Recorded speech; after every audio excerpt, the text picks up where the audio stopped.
অস্কারের মতো অ্যাওয়ার্ডকে নিজের বাথরুমে রেখে দিয়েছেন টাইটানিক খ্যাত অভিনেত্রী কেট উইন্সলেট।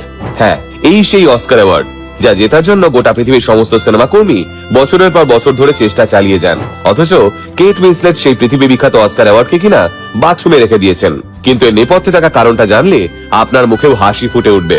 2008 সালে তৈরি দ্য রিডার সিনেমায় দুর্দান্ত অভিনয়ের জন্য সেরা অভিনেত্রীর অস্কার জেতেন কেট উইন্সলেট।